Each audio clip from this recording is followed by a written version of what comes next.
nagy labda, nincs Les, mert tovább ez gólhelyzet, ott a bent a labda. Nincs 11-es. Nagyon jól jön be a labda. Délceg kap megint egy jó labdát. Csak nehezen sikerült lekezelni, de még mindig tartja Délceg. Az gólhelyzet, és ott a vezető gól. Megszerzi a Honvéd a vezetést. Lovric szedi el előle, és aztán teszi tovább. Mitrovic azonnal Walter Lee, aki előtt üres most itt a bal oldal, és ő is a beadás, ott a fejes! Kicsit mintha Debreceni megtámasztotta volna Renato Netót. Szépen kifutnak. Marshall Johnson a saját játékosát fejeli el. Torgelle, kapufra! Les közben mutatja az asszisztens a túloldalon. Kovács kap közben egy labdát, és előtte senki, az egy lövőhelyzet lesz, már el is lövi Kovács mellé. Caneira, Renato Neto! Visszahúzta, de kivágják.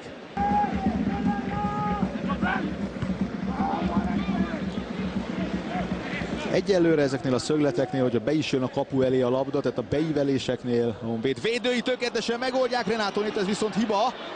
Renato Neto nem tudja betenni a labdát, és aztán Marshall Johnsonék kivágják. Nincs, illetve nem lesz ráadás. Ez információ, tehát itt gyakorlatilag másodpercek múlva Szabó lefújja az első félidőt, de közben lemarad egy fehérvári játékos. Hát kérem szépen, 1-0-ra vezet a Budapest Honvéd az első félidőt követően a Sóstői stadionban. Délceg megy a labdáért, Bozsovics. Nagyon kellett Bozsovics, hogy jöjjön. És Lovric indul el, hát ő lendületbe jön, akkor őt is nehéz megállítani. Ivancsics, ott a csúsztatás, Délceg rúgja el. Barát Botont, Kovács mellett, Barát Botont, ott három fehérvári mellett próbál elmenni, és még be is teszi a labdát, Barát! Renato Neto, Mitrovic, Nikolic megy a labdáért.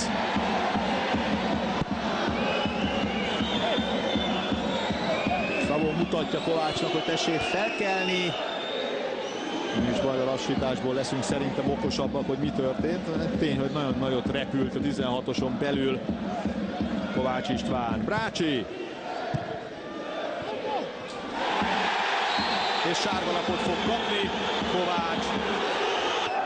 Esküszöm egyébként, de félszemmel azért most én is, és nem megvédeni akarom, távol álljon tőlem. Nem is feladatom, nem is tisztem, de most aztán az ég egyatta a világon semmit nem csinált Paulo Sousa. Ott állt a területén belül, és Renato Netónak magyarázott, még talán inkább azt gondolom, hogy le is szúrta Renato Netót, hogy miért kellett ez a szabálytalanság. A tartalék játékvezető pedig jelzett, és Szabó játékvezető pedig felküldi a lelátóra Paulo Sousát.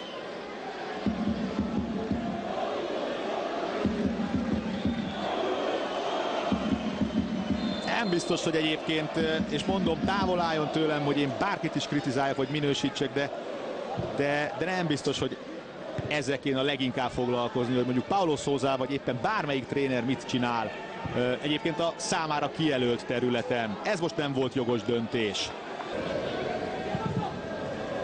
A beadás! Hoj! Ignatovics fejesét, Bozsovics! Óriási bravúrral! Ember hátrányban jelen pillanatban a Honvéd, és a Lovric nem tud visszajönni.